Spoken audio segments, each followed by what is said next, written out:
Pour changer la société, il faut changer les hommes. Et pour changer les hommes, il faut leur donner envie. Et je dois reconnaître que Thomas a donné envie au grand public de s'intéresser à l'espace, comme moi je l'ai fait à mon niveau à la télévision, comme moi je l'ai fait aussi quand j'étais professeur de mathématiques, où je mettais des shadows dans mes démonstrations. Juste pour l'anecdote, j'ai eu Laurent Voulzy comme élève, vous voyez, pas très bon en maths, hein, vous voyez ce que je veux dire. Et puis Patrice Duhamel, qui était tout de même le patron de France Télévisions. Voilà. Donc c'est pour vous situer les choses. Alors, on ne va pas refaire le monde ce soir. Beaucoup de choses ont été dites sur la mission de Thomas. Et Thomas l'a parfaitement illustré en utilisant intelligemment, et pour la première fois, les possibilités des réseaux sociaux. Mais on va essayer de comprendre ce qu'il a fait réellement. Alors la première des questions, bien sûr, elle est à Thomas, et puis après on va voir avec les autres intervenants. Je vais demander d'abord la première des questions que l'on vous pose quand on vous voit, puisque vous êtes revenu, quelques conférences de presse, puis, et c'est normal, vous êtes éclipsé parce que vous avez autre chose à faire, il y a des missions scientifiques, on va en parler. Mais la première des questions que tout le monde peut vous poser, c'est comment allez-vous, mon cher? Comment allez-vous? Apparemment, mieux que je vous ai vu à votre retour. Oui, eh ben, on m'entend là, c'est bon? Ouais, c'est bon. Non, ça va très bien, merci Michel, et ben, bonsoir à tous.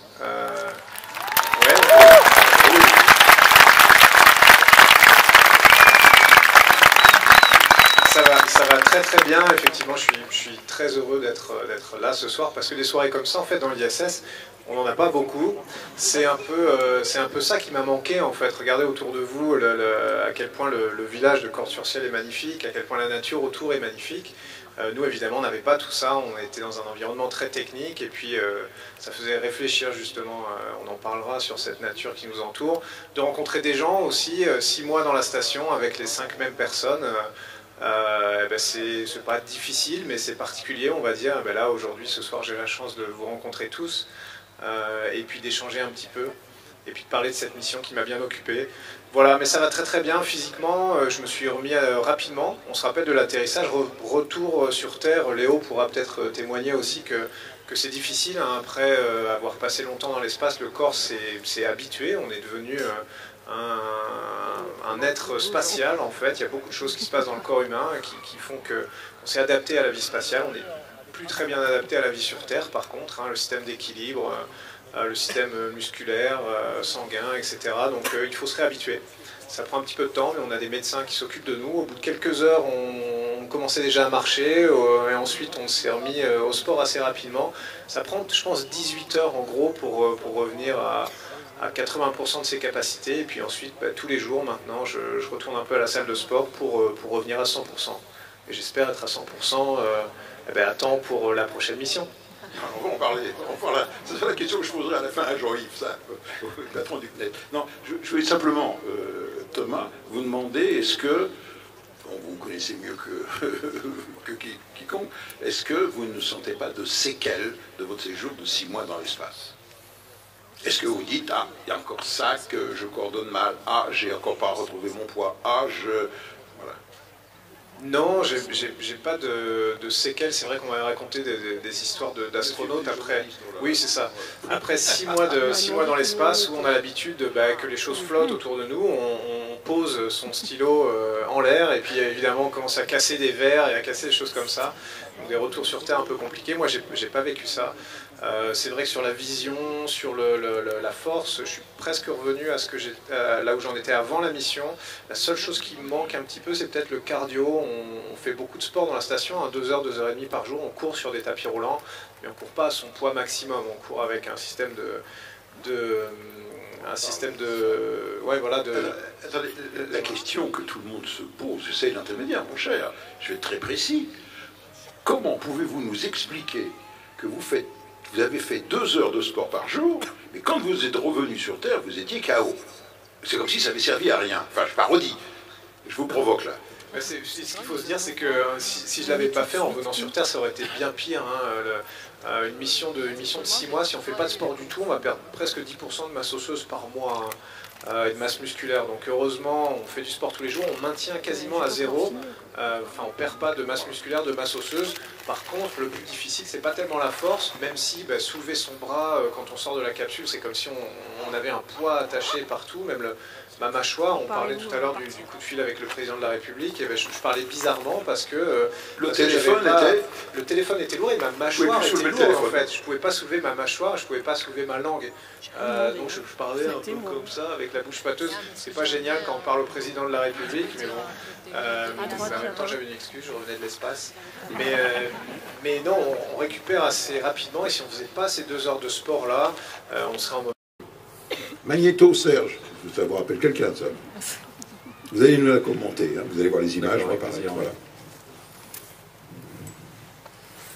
Voilà, donc la navette spatiale qui ne vole plus aujourd'hui, puisque la navette a été arrêtée en 2011, et notre mission c'était d'amener le module européen Columbus. Donc ça c'était en 2008, donc c'était il y a 9 ans. Donc là vous venez d'arriver, j'imagine. Et donc ça c'est l'arrivée, voilà, donc on vient d'ouvrir la porte. Là c'est donc on est sur la station robotique, donc on décharge le module européen de la navette pour venir l'installer sur la station spatiale. Voilà, parce que vous avez déchargé, cette mission c'était d'apporter le module européen Columbus et de l'attacher à la station spatiale, et vous avez été le premier à rentrer dans le module. Voilà, donc j'ai eu l'honneur et le plaisir d'ouvrir la porte, c'est ce qu'on voit ici, d'allumer la lumière dans Columbus. Alors à l'époque, vous voyez que c'était bien rangé.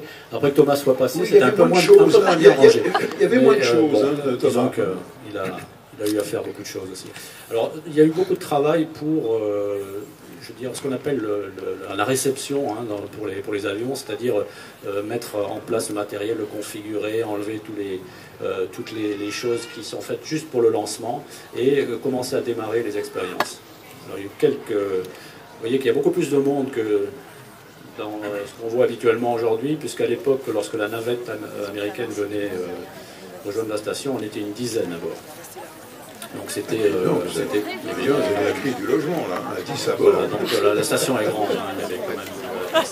Voilà, donc là, la navette Atlantis qui m'avait amené est repartie, et moi je suis resté à bord pendant à peu près 2 mois, en attendant une nouvelle navette qui est arrivée quelques semaines après, et qui était aussi une mission d'assemblage de la station internationale. Donc ça, c'était votre troisième mission. Alors ça, c'est l'atterrissage de la deuxième navette, 123 Endeavour. Et à mon avis, c'est pour moi, j'ai assisté à la partie peut-être la plus bluffante de l'imaginaire. On n'entend pas un bruit, et on voit cet engin qui se présente à 400 à l'heure, un planeur, qui se pose quasiment au mètre près sur la piste. C'est bluffant. Il y a eu quelques sorties de piste violentes, quelques petites sorties de piste, et des pneus qui ont éclaté aussi. Voilà. Alors, à côté de vous, dans la chaîne, il y a le Capcom, mais il y a celui qui est le responsable et le suivi des manips scientifiques au sol, au Catmos, à la Mayette, qui était chargé, donc vous, toute l'équipe, bien entendu, justement, de manip scientifique à bord. Et est-ce que vous étiez, donc c'est la partie médicale, physiologique, hein, on va en parler, et on dira 2 mots du reste, mais donc vous étiez en liaison avec Thomas. Très peu. Ah bon, raté. Non, en fait, il n'y a que quelques expériences où on a une liaison directe avec la station, sinon on passe toujours par Eurocom qui est à Munich.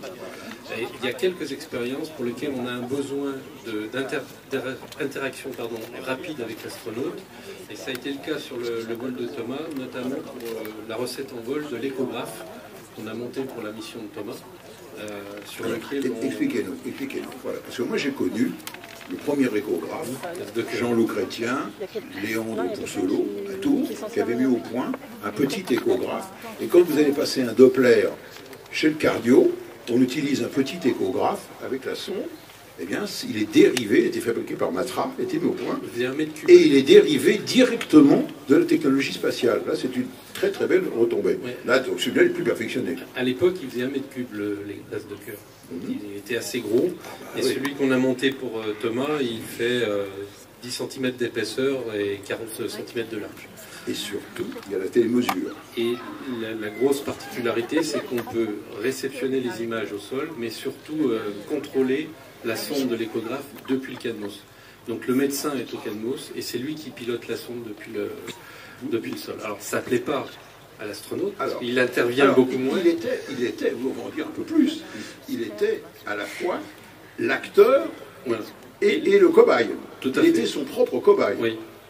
Donc Thomas tenait la sonde. Et il vous a torturé. Non. Il n'y a personne qui vous écoute, vous pouvez nous le dire. Ils le disent pas, mais si, il y avait des chocs électriques, il y avait des... Si. Pas sur l'échographe, mais sur après. On va en parler, on va en parler de tout ça. Je vais en profiter pour présenter mes griefs et régler mes comptes. Voilà. Ouais. Qu'est-ce que vous avez vu, vous avez suivi, j'oserais dire, non pas la dégradation, mais les modifications physiologiques de Thomas. Vous voyez vivre, vous étiez à Toulouse au sol, et vous voyez vivre tout le système cardiovasculaire de Thomas. Et donc vous avez vu se modifier. Oui, on voit quelques modifications, notamment celles qui peuvent apparaître au niveau de la partie haute du corps, la carotide. Par exemple. Des modifications de la paroi artérielle, par exemple. En fait, Thomas l'a dit tout à l'heure, il y a des modifications au niveau de l'os. Il y a aussi quelques modifications qui peuvent être observées au niveau de la paroi artérielle. On parle de perte d'os et on peut parler de rigidification de la paroi artérielle. Il a vieilli alors. C'est comme s'il avait vieilli, mais l'avantage, lui, c'est qu'il va récupérer. Ouais, oh, vous êtes gentil, ouais. Il est revenu, et puis il va pas lui dire, dis donc, t'as pris 15 ans. Non, mais je parlais de moi aussi. T'en as pris 15 ans. Non, entre nous, c'est vrai. Oui, non, oui, mais il est jeune, il récupère. Non, sur 6 mois, les études actuelles montrent qu'au niveau de la paroi artérielle, on pourrait avoir un vieillissement de l'équivalent de 15 à 20 ans. Alors, est-ce qu'il est vrai, on va donner quelques petits détails tout de même. Vous savez, quand il se trouve tout de suite en apesanteur, tout le système cardiovasculaire, le cœur, il ne comprend pas. Parce que d'habitude, il faut pomper, inspirer des jambes pour remonter là, et puis irriguer le cerveau. Il y a des automatismes qui sont là, et donc le système pédale. Parce que d'un seul coup, le sang reflue sur l'abdomen, et donc c'est pour ça que vous êtes aussi souvent bouffi. Il faut 2-3 jours, voilà. Mais le corps s'adaptant dit « Oh là là, j'ai trop de pression, je vais faire baisser la pression ». Et comme on fait baisser la pression dans une tuyauterie, eh ben on ouvre un robinet de purge. Et le robinet, oui. Et donc est-ce que, aussitôt, on fait pipi rapidement pour, vrai ou faux? Oui, mais Thomas, elle l'a mentionné tout à l'heure, il y a eu problème, les WC étaient bouchés au début. Hein? Alors oui, tout à fait, on a des problèmes de toilettes cassées. Non mais moi j'ai pas noté de changement à ce niveau-là tellement. Non. On a peut-être moins bu les 2 premiers jours, mais ça m'a pas choqué. Mais si, effectivement, par contre, on a cette sensation même d'avoir une pression un peu supérieure dans le cerveau. On a le visage un peu bouffi, parfois des mal de tête. Mais le corps humain, c'est une belle machine, hein, ça s'adapte assez rapidement. Ça fait partie des choses auxquelles il faut se réadapter en revenant sur Terre. Effet inverse, on n'a pas assez de fluide en revenant sur Terre. C'est pour ça qu'on a parfois du mal à se tenir debout si on se lève... Très précis. Il vous manque grosso modo 1 litre de sang en volume sanguin. Oui, c'est ça. Et donc vous risquez la syncope. Enfin, je traduis. Oui.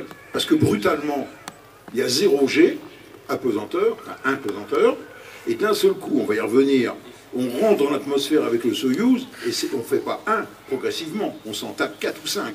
Et là, vous êtes écrasé. Et là, donc, au système cardiovasculaire, le sang se déplace, la pompe risque de se désamorcer. Et donc avant, qu'est-ce qu'on fait? On vous fait boire de l'eau salée, Oui, on fait ça. On prend des pastilles de sodium, en fait, de sel pour retenir l'eau. On boit beaucoup, on se charge énormément en fluide pour faire face à cette rentrée qui est le moment physiquement le plus difficile de tout le vol. Hein. Comme on l'a dit, 4G, donc 4 fois le poids du corps. C'est comme si on avait une vache assise sur la poitrine. Oui, c'est ça, il m'a dit, oui, c'est bien. À peu près, une vache et demie, une vache et demie. Et, sur le ventre, oui. Et donc, il fait très très chaud parce que la capsule s'échauffe, on freine par frottement atmosphérique. Hein, donc, et il n'y a plus de climatisation. Non, il n'y a plus de climatisation du tout, donc la température monte assez fort dans la cabine. Donc je ne sais pas combien monte le cœur, on est suivi, hein, on a des paramètres médicaux qui sont enregistrés, mais physiquement c'est le moment le plus difficile. Bah alors, il marchait plus votre bédule, là? Ceux-là, on les a pas. Ah ben oui, c'est vrai. Ils s'étaient débranchés, ils sont restés dans la station. Ah ben voilà. Donc ils pouvaient mourir. Alors Alain, ils pouvaient mourir dans la rentrée de l'atmosphère et vous ne le saviez pas.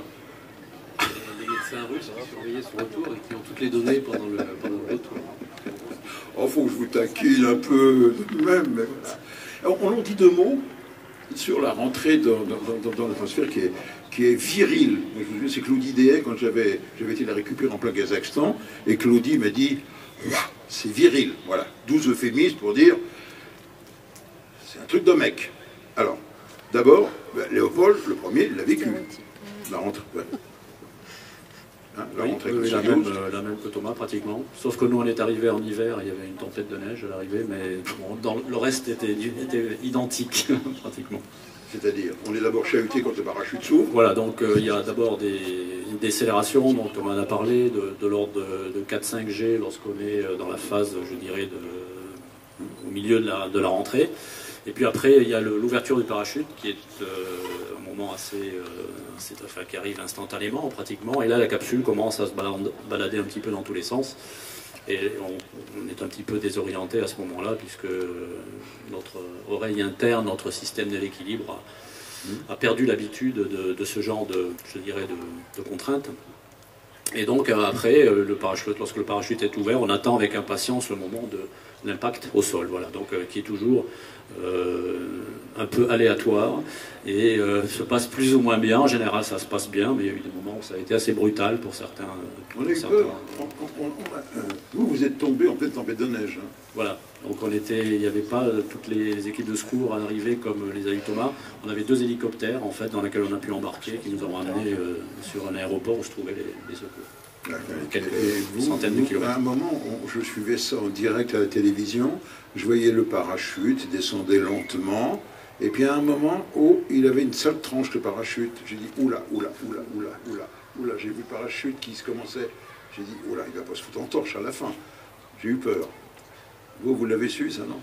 Alors nous, on était dedans, donc on voyait beaucoup moins bien, hein, non, mais globalement, faire du parachute avec une capsule d'1,5 tonne quand on commence la rentrée à 28 000 km/h en traversant l'atmosphère, là, où ça va nous échauffer le bouclier thermique jusqu'à 1500 degrés, je crois. Ça fait fondre la capsule. Hein. La rentrée atmosphérique, on est dans un vaisseau spatial, donc en 3 parties, qui va se séparer. Il n'y a que celle du milieu qui rentre sur Terre, celle où sont assis les astronautes. Donc un vaisseau spatial qui se sépare en 3 parties, c'est avec des boulons explosifs. Ça veut dire qu'il explose. Donc votre vaisseau, il commence par exploser. C'est vraiment comme ça que ça se passe. Hein. On entend des détonations et on a des morceaux qui partent, qu'on voit par le hublot. Donc bon, c'est pas hyper agréable comme sensation. Ensuite, on fait la rentrée atmosphérique et là, ce vaisseau qui a explosé, la partie qui reste, elle va commencer à fondre en fait, parce que c'est le freinage atmosphérique qui fait fondre le bouclier thermique, qui opacifie complètement les fenêtres qui deviennent noires, hein, carbonisées. Donc le vaisseau il fond, ça sent le brûler. Donc d'abord il explose, ensuite il fond. Et ensuite, on est complètement écrasé pendant cette rentrée atmosphérique. Donc on l'a dit, 4G et demi, il faut respirer avec son ventre parce qu'on n'arrive même plus à soulever la cage thoracique en fait. Hein. Donc on peut respirer qu'avec l'abdomen, c'est une technique particulière. Et quand le parachute s'ouvre, on est à la fois soulagé, parce que c'est quand même une bonne nouvelle, mais ça dure 15-20 secondes. En fait, il y a 3 parachutes, un petit, un moyen, un grand, parce que si on ouvre le grand directement, ça arrache tout. Vu la vitesse à laquelle on va, donc petit, moyen, grand, et la capsule tournoie pendant très longtemps, on se cogne un peu partout, et puis au bout de 15-20 secondes, tout ça se stabilise, et là, c'est déjà une bonne chose de faite, et là ensuite on reprend un peu son souffle jusqu'en attendant l'impact avec le sol, qui est l'équivalent, Léo tu me confirmes si je dis des bêtises, hein, mais moi je l'ai vécu comme un accident de voiture, il faut imaginer, sur l'autoroute, à 130, puis tout d'un coup, il se passe un truc un peu spécial, grand coup de volant, et là on se met à faire des tonneaux dans tous les sens, jusqu'à ce que ça s'arrête. Et quand ça s'arrête, on se regarde avec les collègues, ça va, ok, bienvenue sur Terre. Donc c'est vraiment comme ça que ça se passe. Hein. Non mais oui, c'est pas un truc de tout repos, hein, c'est pas une balade. C'était très beau ces photos. Quand ils faisaient des calipettes dans la station, bon, moi j'adorais le regarder sur l'écran de mon ordinateur, mais c'est pas une partie de plaisir. Hein. Ouais, je suis gentil, hein. Je justifie votre mission. Hein. Ah, voilà. Je voudrais juste une comparaison. Puis on va regarder un bout de film de votre mission, et puis on va revenir sur l'expérience scientifique. Je voudrais qu'on vienne avec Léo, parce que Léo, il a connu les deux. Il est parti avec un Soyouz aux fesses, la fusée Soyouz. C'est du viril, monsieur. Ça vibre, un gros pétard. Et il est revenu, tel que vous l'avez vu, avec le Soyouz. Mais, vous avez l'expérience navette. Alors, navette, c'était cool, hein. C'était léger, ça poussait, ça vibrait un peu. Les accélérations à la fin, c'était 3G, m'a dit Clairvoy. Bon, on se retourne. Bon. Mais c'est surtout la rentrée. La rentrée est soft avec la navette.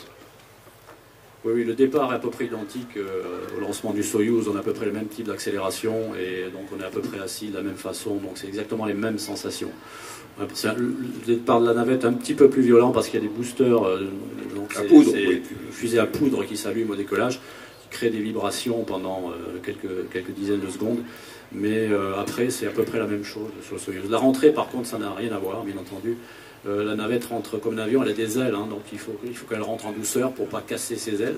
Et donc elle rentre à peu près 1,5 G un maximum, donc à peu près 3 fois moins qu'un Soyouz. Et donc on sent rien, hein. Je suis arrivé avec Air France ce matin, c'était presque un peu plus turbulent, je dirais. Et l'atterrissage... Oui, bravo pour les pilotes d'Air France. Pour Thomas. Il y a des pilotes d'Air France qui n'atterrissent pas, qui appontent. Hein, par moment. En général, elle se pose bien. Mais la navette est un planeur, donc elle se pose sans moteur. C'est un mauvais planeur. Alors un mauvais planeur, certes, mais elle n'a pas de moteur à l'arrivée. Elle se pose exactement comme un planeur. Et c'est vrai que le jour de l'atterrissage, donc... et c'est là où on mesure le progrès. J'ai atterri, j'ai absolument rien senti au moment d'atterrissage. C'était vraiment ce qu'on appelle un kiss landing. Un kiss landing. Donc, et c'est ça c'est là où on mesure le progrès technologique qu'a représenté la navette par rapport où on est revenu. Un engin très différent. Oui. Très complètement. Un engin merveilleux. On n'a pas fait un kiss landing du tout, nous. Hein. Non. Pas du tout.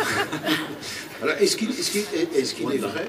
est vrai, m'ont dit des Russes, qu'il y a des gars qui avaient des bleus, où ils ont des problèmes de colonne vertébrale, tellement le choc est violent?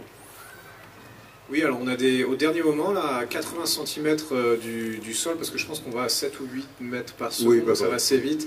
À 80 cm du sol, on a des rétrofusées qui s'allument sous la capsule, et c'est ça qu'on voit, je ne sais pas si vous avez vu les images de la rentrée, ça fait une espèce d'explosion avec plein de poussière qui se soulève. C'est pas tellement que la capsule s'écrase, parce que ce serait un peu violent pour nous, mais c'est que les moteurs fusées s'allument au dernier moment, et ça soulève beaucoup de poussière. Donc heureusement, ces moteurs fusées rendent l'atterrissage doux. Les Russes appellent ça l'atterrissage doux. Encore une fois, je mets des guillemets, je le dis, parce que ça l'est pas vraiment. Mais oui, moi j'avais des marques. Alors on est dans des sièges qui sont moulés à notre corps en fait. Hein. On passe à Moscou dans un atelier spécial où on fait un moulage du dos pour avoir des sièges adaptés qui sont sur vérin. Donc normalement il y a tout ce qu'il faut pour amortir. Mais ceci dit, c'est quand même un choc. Hein. Et il y a des gens, moi j'avais des marques rouges un peu sur le dos.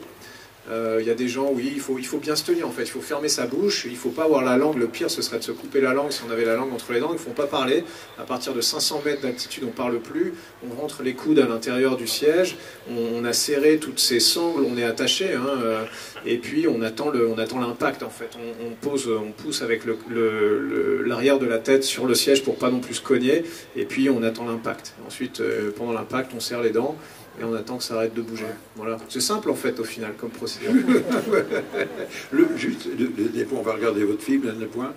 De tout votre vol, c'est le plus mauvais souvenir? Ah non, c'est le meilleur souvenir peut-être. Le meilleur souvenir.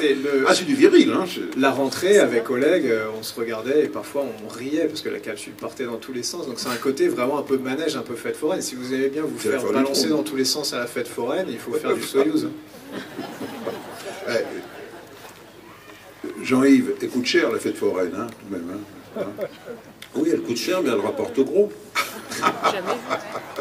Enfin, il s'est bien amusé, hein. Nous aussi. Hein, mais bien amusé, mais bon, maintenant il y a une moisson de données scientifiques. On va y arriver. Oui, il y a Alain Maillet qui dit non, il a bossé. On va y arriver. Allez, rapidement, on regarde, il est commenté, on regarde un extrait de votre mission Proximac. Magnéto Serge. Oui.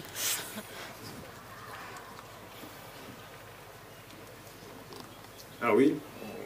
En fait, je découvre les images en même temps que vous. Hein. J'ai pas vu, jusqu'à maintenant, c'est la première fois que je vois une vidéo de mon lancement. J'ai pas vu de vidéo de mon lancement. Ben ouais, hein. Ça, c'est le test du scaphandre, d'étanchéité. La fusée, on a l'impression qu'elle reste pendant des heures, là, comme ça, au milieu des flammes. C'est un peu impressionnant. Enfin, quand on est dedans, on le voit pas, mais c'est ce qu'on m'a dit. décollage de nuit, ça illumine le ciel en fait. C'est très spectaculaire. Nous, on a de la chance, il n'y avait pas de nuages du tout. La vue, c'était tout de suite ça, sauf que ça, on tourne dans le Soyouz une fois qu'on se sépare du 3e étage, c'est stabilisé comme une toupie en fait, en tournant sur son axe. Et du coup, quand on regarde par la fenêtre, ça donne un peu le mal de mer. Voilà, ça c'est l'arrivée vers la station spatiale. On s'arrime côté russe. On va aligner tous les systèmes électrotechniques et on ouvre le SAS. Là, c'est petite vidéo dans le laboratoire japonais. Ouais, je me suis amusé à faire des vidéos comme ça pour montrer aux gens. Et je ne sais pas si vous avez vu, mais il y a le Google Street View qui est sorti il n'y a pas longtemps. C'est moi qui ai pris toutes les photos. On peut se balader dans toute la station spatiale, il suffit de cliquer, c'est en 3 dimensions. On a vu le travail sur les scaphandres. Là, on voit une expérience sur les fluides. On essaie de voir ce qui se passe dans les réservoirs de satellites, par exemple. Ça, c'est Mares. Et ça, c'est le Cadmos avec leur beau polo rouge. Ça, c'est les ultrasons à distance. Ouais, cardiographie, oui, pardon. Et donc là, on passe rapidement, mais là, on vient de voir plein d'expériences qui, moi, m'ont pris des centaines d'heures, et eux aussi, encore bien. Ça, c'est le sport, donc on a vu le tapis roulant sur le mur. Là, c'est notre machine de musculation qui se trouve juste au-dessus de la cupola. Donc en fait, c'est assez sympa parce qu'en faisant de la musculation tous les jours, de temps en temps, on voit passer un truc, on se dit, tiens, qu'est-ce que c'est? On descend, c'est les Baléares. Ou quelque chose de magnifique, on prend l'appareil photo et puis on essaie d'immortaliser ça. Ça c'est le véhicule HTV de l'agence spatiale japonaise qui nous a amené des tonnes d'expériences scientifiques, de matériel et des cadeaux de Noël. Donc on est très, très content de l'avoir. On l'attrape avec le bras robotique, 17 mètres, bras articulé qu'on pilote en 3 dimensions depuis la cupola. On a fait quelques time-lapse, en fait ça c'est en version accélérée, la station elle va pas aussi vite que ça, elle va très vite, 28 000 km/h, mais là c'est une photo toutes les 5 secondes. Et là on cherchait une fuite sur le système de refroidissement de la station. Les gens pensaient que j'avais pris une GoPro avec moi juste pour faire des selfies en fait en scaphandre, mais non, pas du tout. On cherchait vraiment à trouver une fuite sur ces 2 lignes que vous voyez là, et c'est pour ça que j'avais emmené la caméra. Ça c'est mon collègue Shane, et là c'était on a lubrifié et là voilà, je ne sais pas ce que je fais, j'essaie de manger des oranges. On a lubrifié le bras robotique sur la station. Voilà, les oranges c'était pour Noël, un petit extra. Des fruits frais, on n'en a pas souvent. Et là, en fait, c'est le départ du Soyouz. La rentrée atmosphérique que je vous parlais tout à l'heure, c'est comme ça. On a l'impression d'être à l'intérieur d'un lance-flamme. On voit les flammes sur les côtés et puis les fenêtres qui se carbonisent. Et là, on a failli tomber dans l'eau. Je ne sais pas si vous voyez la flaque à côté, là. On n'est vraiment pas loin. Donc on a eu de la chance. Et là, c'est l'atterrissage doux. Voilà, donc après l'atterrissage doux, on est en grande forme, comme vous le voyez. Et c'est les équipes russes et européennes qui récupèrent les membres d'équipage. Donc très rapidement, on fait des examens médicaux. Ça, c'est la capsule, vous voyez, elle est carbonisée. Elle est carbonisée. Et ça, c'était le coup de fil avec le président. Où j'arrivais pas du tout à parler.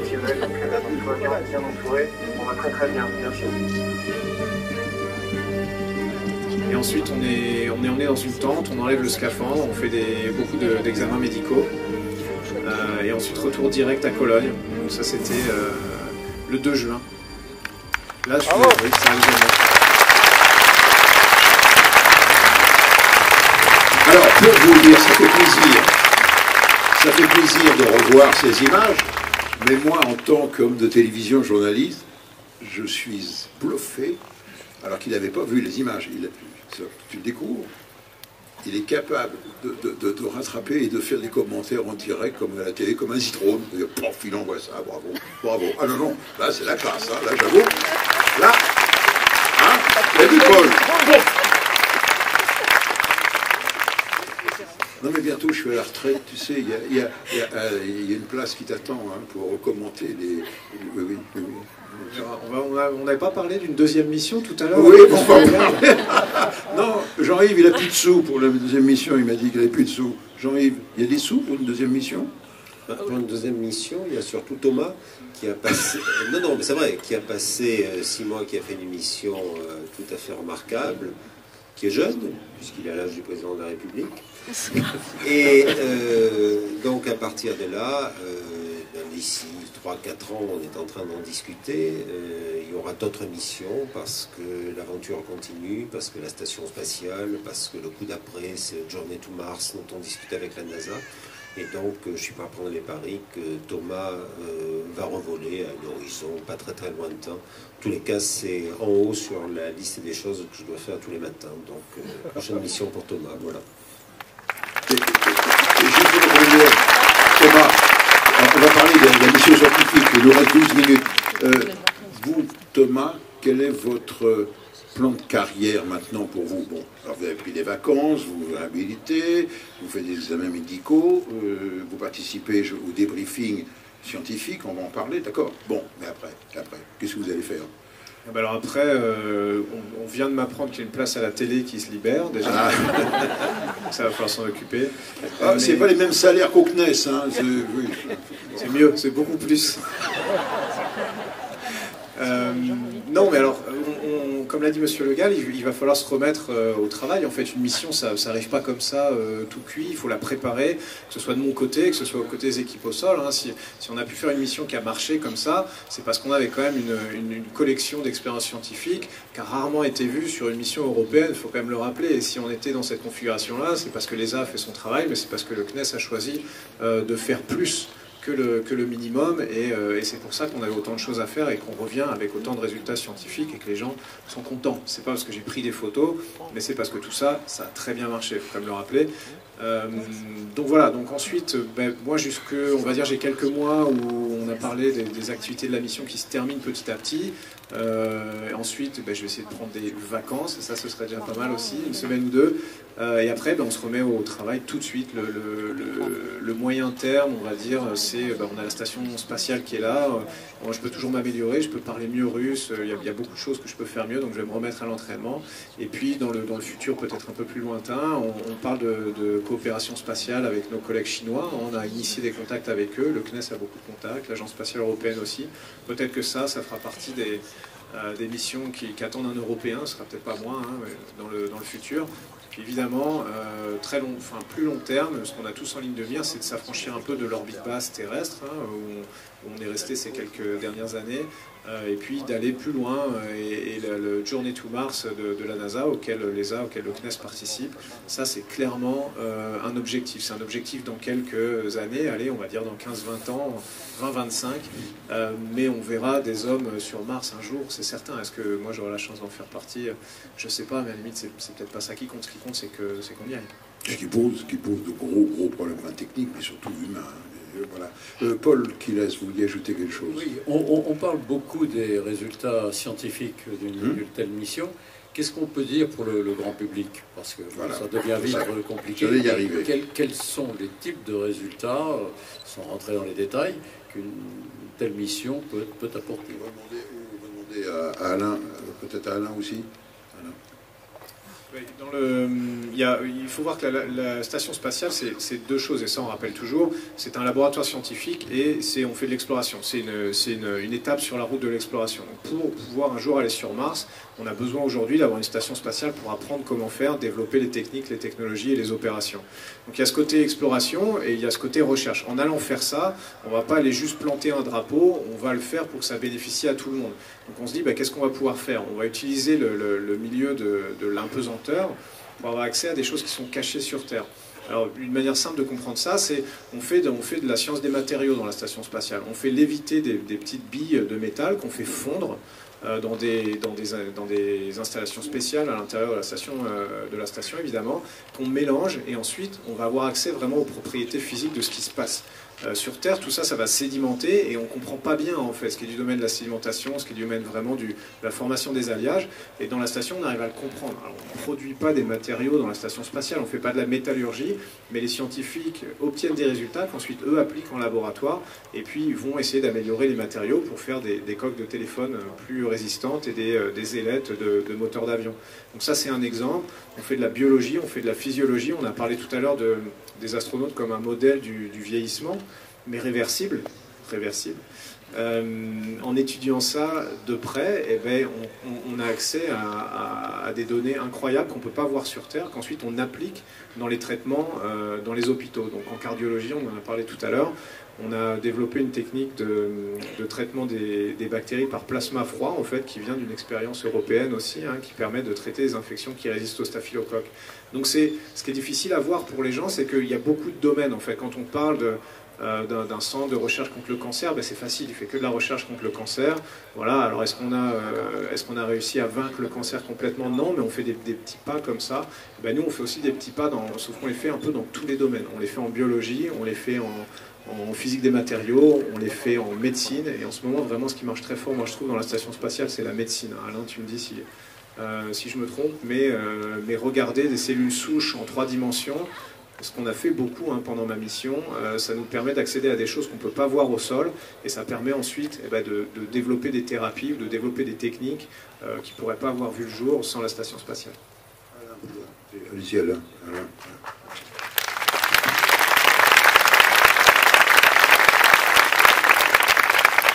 Oui, pour compléter ce que Thomas a dit et ce qu'on a déjà évoqué tout à l'heure, les problèmes, c'est niveau cardiovasculaire, musculaire, osseux, et notamment l'aspect osseux sera primordial sur les vols à destinée de Mars, puisque si cette perte osseuse est continue, ça pourrait poser un problème pour les astronautes qui se poseront sur Mars. Et donc il y a des travaux actuellement qui essayent de limiter cette diminution de densité osseuse et de perte osseuse. Et ces travaux, ces médicaments qui sont utilisés, peuvent aussi être utilisés au sol chez les personnes qui présentent... Est-il vrai que c'est grâce à l'espace qu'on a découvert que pour maintenir le tissu osseux, il faut des contraintes mécaniques, et donc on a le propre poids de la pesanteur, mais qu'en fait, il suffisait d'avoir des chocs sur le talon pour arrêter la décalcification. Et donc, d'où faire cela, que les personnes qui sont alitées très longtemps et qui se décalcifient, on mettrait une machine qui viendrait leur tapoter la plante des pieds. Arrêter, c'est un peu fort. Ralentir. Ralentir. Et à la fois au niveau des chevilles et au niveau du... Donc ça serait une retombée, c'est ça qui est important de l'espace. On va arriver, parce que je vais vous passer la parole dans 5 minutes, il y a des micros, profitez-en. Je voudrais, une question plus personnelle que vous posez tous, il nous a fait des photos merveilleuses. Alors je voudrais tout de même qu'il nous dise un peu en aparté, vous êtes un bon photographe, vous avez appris à faire des photos. Enfin, vraiment, les mecs de Gamma ou de Sigma, le gars, il se dit, mais il nous bouffe notre métier, ce gars-là. Non mais c'est ça, parce qu'après d'avoir pris votre place à la télé, je vais prendre celle de Yann Arthus Bertrand. En fait, j'ai un plan machiavélique pour dominer le monde. Ah, vous êtes VRP multicarte. Ah, tout à fait. Non, pas du tout. Alors en fait, on a des cours de photos avant d'aller dans la station spatiale. On a du matériel là-haut, on a du bon matériel. C'est pas le top du top parce que il faut le certifier, il faut l'envoyer dans la station. Donc on a toujours 2-3 ans de retard, on va dire, sur les vrais appareils photo, les objectifs qui sont vraiment au top. Mais c'est quand même pas mal ce qu'on a là-haut. On a une belle collection d'appareils et donc on vous explique un peu comment se servir. Moi j'étais vraiment nul en photo en montant, mais ça m'intéressait. Et puis j'ai commencé à jouer avec les appareils et puis à essayer, comme je disais au début, en faisant du sport tous les jours, on me dire tiens ça c'est super, d'essayer de prendre des photos, me rendre compte que c'était complètement nul. Et du coup ça m'a encouragé un peu à comprendre et à jouer un peu plus avec les appareils photo, discuter avec mes collègues. Et puis voilà, on apprend sur le tas. Mais alors ce qui est bien, c'est que quand on poste des photos sur les réseaux sociaux, on poste que les bonnes, que toutes celles qui sont horribles, donc c'est 99% des photos que vous ne les avez pas vues. Et voilà, mais vers la fin de la photo, moi je le vois, quand je vois une photo, je sais si c'est le début ou la fin de la mission, parce que celles de la fin, elles sont quand même beaucoup mieux. Elles sont quand même beaucoup mieux. Parce qu'en 6 mois, j'ai eu le temps d'apprendre. Et alors, comment vous guettez les îles qui passent? Vous êtes à la fenêtre, vous les guettez ou comment ça se passe? Racontez-nous un peu. Racontez-nous. On est un peu ghetto-trou, là, non? Non, on ne peut pas faire ça parce qu'on n'a pas le loisir de faire ça. Moi, ce que je faisais le matin, en me levant, on se lève à 6 h tous les matins, et une des premières choses que je faisais, en prenant mon petit déjeuner, en brossant les dents, je regardais sur l'ordinateur, le logiciel de navigation, on voit les orbites futures, la trace au sol la trace au sol de la station spatiale. Et donc je me disais, tiens, celle-là, j'avais au sol, pendant la préparation de la mission, j'avais fait toute une liste d'endroits que j'avais envie de prendre en photo, les pyramides, le Mont Saint-Michel, j'en passe les meilleurs, Cordes sur ciel évidemment, et que j'ai pas réussi à prendre. Mais là, la prochaine mission, on en a parlé, la prochaine mission, je m'engage solennellement à prendre Cordes sur ciel en photo. C'est difficile. Il me semble qu'actuellement la Chine travaille sur un projet de créer une base lunaire. Et pour savoir, est-ce que vous, Thomas Pesquet, vous voudrez y aller peut-être, ou participer à ce programme aussi? Écoute, tu sais, oui, alors tu as raison, déjà les Chinois avancent à grands pas dans le domaine des vols habités, hein. Ils veulent compter au rayon des grandes nations. Il n'y a pas beaucoup de nations sur la planète qui ont envoyé des gens dans l'espace, ou qui en envoient dans l'espace régulièrement, on va dire. Donc c'est un club un peu fermé, enfin pas fermé de nature. Nous on est ouvert au contraire à toutes les bonnes volontés, mais c'est difficile. Donc tout le monde n'y arrive pas. Les Chinois ont envie de le faire et donc ils ont une station spatiale, hein, tout d'abord, qu'ils vont construire à partir de 2018-2019. On a déjà beaucoup discuté avec eux. On espère voir un Européen un jour voler vers une station chinoise. On pense que ça ouvrirait le chemin pour des coopérations un peu plus ambitieuses. Et clairement, ce qu'on se dit, c'est que le jour où on ira vers Mars, on aura besoin de tout le monde, hein. Tu sais, il faudra sans doute que les Chinois soient de l'aventure aussi. Donc de commencer comme ça nous met dans des bonnes conditions pour plus tard. Pour une base lunaire, eux, ils ont culturellement, la Lune, c'est très important dans la culture chinoise, hein. Donc scientifiquement, comme le disait Jean-Yves Le Gall à l'instant, c'est peut-être pas ce qu'il y a de plus intéressant, mais la combinaison de ce côté culturel et puis de cette volonté de montrer qu'ils savent faire, à mon avis, les emmènera sans doute jusque sur la Lune. Après, ce que moi, j'aimerais y aller, oui. Alors moi, tu sais, les astronautes, on est un peu explorateurs, hein, puis c'est un peu, dès qu'on te demande est-ce que tu as envie de faire quelque chose, tout le monde lève la main, tu sais. Il y en a pas un qui se dit « Ah ouais, mais non, la Lune, ouais, je sais pas, je vais peut-être passer mon tour cette fois-là et puis attendre celle d'après. » Non, tu sais, tout le monde lève la main, on y va. Donc une mission avec les Chinois, oui, pourquoi pas. Une mission vers Mars, oui, c'est au long cours, ça demande beaucoup de boulot et les gens, ils travaillent tous les jours, les astronautes et puis les gens au sol, hein. Mais c'est bien, il faut avoir des challenges, il faut avoir des projets, il faut avoir des choses qui font rêver, comme le disait Michel tout à l'heure, parce que sinon on n'avance pas. Donc nous, on a ça dans le viseur, et puis on va faire tout ce qu'on peut pour y arriver. Encore une fois, c'est pas moi qui mets le pied ailleurs quelque part, c'est pas très important. Peut-être ce sera toi, ou peut-être que ce sera quelqu'un d'autre. Pour moi, c'est fini, hein. C'est trop tard, c'est raté. Ah oui, ah oui. Alors, il y a une question, on change, il m'en reste deux. Oui, on y arrive. Oh là là, elle va m'égorger. Juste, alors, une question, je crois que ça va être pour Jean-Yves Le Gall, parce qu'elle a un intérêt beaucoup général, plus en perspective. Oui, bonsoir. J'avais une question, parce que pendant votre mission, vous avez énormément transmis, notamment sur Facebook, au niveau du changement climatique. J'aurais aimé savoir un petit peu votre ressenti et aller un petit peu plus loin dans ce que vous pensez. Oui, en un mot, est-ce que vous avez pu noter, à travers ce que vous avez vu, des modifications de notre bonne vieille terre? Non, on peut peut-être faire une réponse à deux voix avec Jean-Yves. Je pense, moi je vais parler de ce que j'ai vu et de ce que j'ai ressenti, et puis peut-être qu'après on peut dire ce que vraiment fait l'espace dans ce domaine-là, qui est quand même majeur. Moi j'ai vu, on en parlait tout à l'heure, la fragilité de la Terre. Pour te donner une comparaison, tu sais, la minceur de l'atmosphère qui contient toute la vie et qui nous protège de tout, en fait, hein, qui retient l'oxygène pour qu'on puisse respirer, qui nous protège des radiations, etc. Par rapport au blindage de notre station spatiale à nous, c'est ridicule. C'est beaucoup plus faible. Et tu vois, au final, moi, de ce que je voyais de la Terre, je voyais beaucoup de beauté, mais je voyais aussi des traces un peu négatives des activités humaines. Donc, tu vois de la pollution atmosphérique, tu vois des fleuves qui charrient beaucoup de pollution, tu vois les coupes dans la forêt amazonienne, tu vois des choses comme ça. Et ça fait réfléchir, et tu te dis au final que, bah oui, moi c'est vrai que je l'ai déjà dit, mais que la Terre c'est ni plus ni moins qu'un grand vaisseau spatial. Chez nous on est 6 dans notre petit vaisseau spatial avec des ressources limitées, on n'a pas choisi de voler ensemble, mais il faut entretenir le vaisseau, et il faut utiliser les ressources intelligemment, parce que sinon le vol va s'arrêter très vite. Mais la Terre c'est exactement pareil, c'est un gros vaisseau spatial, avec des ressources qui sont certes un peu plus développées, mais qui sont toujours limitées, avec des gens qui ne sont pas choisis non plus. Et on a intérêt d'entretenir le vaisseau spatial planète Terre, parce que sinon le vol va s'arrêter très vite. Et tant qu'on n'a pas résolu ces histoires de mission Mars, on n'a pas de plan B. Voilà. Après, peut-être qu'on peut parler de ce que l'espace Jean-Yves, l'espace au service de la Terre. L'espace pour le climat, c'est fondamental, parce que Quand on veut décrire ce qu'est le climat et l'évolution du climat, les scientifiques ont défini ce qu'on appelle 50 variables climatiques élémentaires, donc 50 critères qui permettent de mesurer le climat. Et sur ces 50 critères, 26 ne sont observables que depuis l'espace. Et de ce point de vue, le CNES joue un rôle très particulier parce qu'aujourd'hui, le CNES est un peu au niveau mondial l'agence spatiale du climat, parce que ce sont nos satellites, fabriqués à Toulouse d'ailleurs, qui ont mis en évidence l'augmentation du niveau des océans. Les océans, le niveau n'augmente pas beaucoup, c'est 3,2 mm par an, mais la seule façon de voir cette augmentation, c'est grâce aux satellites. Il n'y a pas des mini-zouaves du pont de l'Alma un peu partout, où on va voir si la hauteur des océans augmente, c'est les satellites qui le mettent en évidence, et on va fêter le 10 août le 25e anniversaire du lancement du premier satellite océanographique, Topex Poséidon, qui avait été construit à Toulouse et lancé par Ariane. Et de la même façon, on a des projets dans nos cartons pour observer l'impact du changement climatique sur la planète Terre. Et la semaine prochaine, depuis Kourou, le 2 août, on lancera le premier satellite franco-israélien, il s'appelle Vénus, et il va observer l'évolution de la végétation du fait du changement climatique.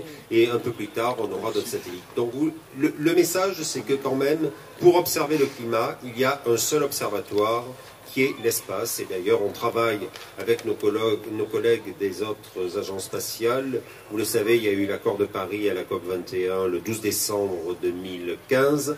On va fêter en quelque sorte cet anniversaire le 12 décembre 2017 en faisant une grande réunion qui a été décidée par le président de la République pour justement faire le point 2 ans après l'accord de Paris. Et à ce moment-là, on reparlera du rôle des satellites. Mais pour les satellites climatiques, eh bien, je crois qu'on peut applaudir tous les ingénieurs qui y travaillent, parce que la plupart d'entre eux sont à Toulouse. J'aimerais savoir pourquoi les astronautes grandissent dans l'espace. Pourquoi les astronautes grandissent dans l'espace? Eh bien écoute, figure-toi que c'est bête comme chou, c'est parce qu'on n'a pas la compression de la gravité en fait. La gravité, tu sais, c'est comme un aimant en fait. La raison pour laquelle tu tiens au sol, c'est parce que tu es attiré vers le bas comme un aimant, et tout ça, ça te tasse en fait. Et quand tu vas dans l'espace, on subit toujours la gravité, mais on est comme en chute libre autour de la Terre, qu'on ne subit pas les effets du poids. Et ben la colonne vertébrale, tu sais, s'allonge un petit peu, toutes les vertèbres sont un peu tassées, ben, clac, clac, clac, clac, clac, elles se détassent.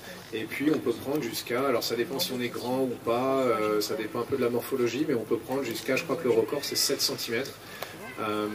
Et d'ailleurs, détail un peu amusant, notre siège de Soyouz, quand j'ai dit tout à l'heure qu'il était moulé exactement à nos dimensions, bah, j'ai un petit peu menti parce qu'il rajoute un espace de 2-3 cm pour qu'on puisse rentrer dans le siège alors même qu'on a grandi un petit peu. Voilà. Mais moi j'avais pas pris beaucoup, moi j'avais pris que 2 cm, j'étais un peu déçu parce que moi mon second rêve c'était de jouer au basket, donc tu vois 2 cm, ça n'aurait pas changé grand chose. Quand on a des problèmes de... J'ai bien compris, quand on a des problèmes de traces de vertèbres ou des lumbagos, c'est bien, on va dans l'espace, on dilate les cartilages, ça décoince les nerfs, et ça va être un peu cher la visite, quoi, c'est ça. Alors il y a une question, on arrive à la fin, parce qu'elle est originale, et là on prend du recul culturel. Ah, c'est une question culturelle. Voilà, madame. Oui, bonjour. Évidemment, il a été beaucoup question des expériences scientifiques qui ont été menées, et c'est évidemment un premier objectif. Mais j'aurais aimé que vous puissiez nous dire quelques mots de la collaboration artistique que vous avez menée avec Eduardo Katz. Non pas sur la question de la légitimité qu'il puisse y avoir la place et le temps pour un travail artistique dans une mission comme la vôtre, mais surtout sur la façon que vous avez eue de la mener, c'est-à-dire est-ce que vous avez ressenti du plaisir, de l'émotion, est-ce que pour vous c'était un travail comme un autre, un peu plus ludique, ou bien est-ce que vraiment vous y avez pris du goût? Mais c'est une bonne question. C'est vrai qu'on peut rappeler, on avait une œuvre qui a été créée pour la station spatiale, et c'est vrai qu'on évolue dans un milieu très, très technique, qui parfois laisse pas forcément la place au côté un peu plus créatif et imaginatif. Moi j'aimais bien, ça m'a séduit ce projet, parce que justement je trouve que Maintenant, dans la station spatiale, on a des missions de longue durée. Et on ne travaille pas le dimanche, par exemple. Enfin, on fait toujours 2h30 de sport, mais le reste de la journée est libre. Et chacun peut s'adonner un peu à ses loisirs. Et on voit de plus en plus de choses artistiques qui se passent. Moi, j'avais mon saxophone. Alors, artistique, c'est un bien grand mot parce que je joue vraiment pas très bien. Mais au moins, il y avait cette place qui était ouverte à la musique. Il y a des gens qui écrivent leur journal, à l'écriture, des choses qui n'existaient pas avant dans l'espace. Et moi, ça m'a séduit parce que je me dis, si on veut se faire un peu les ambassadeurs, c'est un bien grand mot, mais du genre humain et aller marcher sur des planètes au nom de tout le monde, il faut être représentatif de beaucoup de gens, je pense, pas seulement des profils techniques ou militaires. Donc tout ça, ça m'a bien plu. Et puis cette œuvre, moi, ce qui m'a séduit, c'est que quelque part, elle n'existe que en microgravité, en fait. Pour en reparler, c'était un pliage de papier, et ce pliage de papier ne pouvait pas exister en fait sur Terre. Il tombait, il s'écrasait sous son propre poids, alors que dans la station il flottait. C'était ça qui était intéressant. Moi je trouve ça bien. Il y a beaucoup de choses qu'on emmène avec soi dans l'espace, mais il y a peu de choses en fait qui sont vraiment pensées, développées, réalisées et qui peuvent exister que dans l'espace. On prend beaucoup de choses humaines qu'on emmène et qu'on adapte, mais là c'était une chose qui était créée et qui existait que dans l'espace et qui ne pouvait pas avoir d'existence sur Terre. Et ça m'a parlé. Donc je l'ai fait avec un petit supplément d'âme, on pourra dire. Bon, et la dernière question, parce qu'on va rendre l'antenne.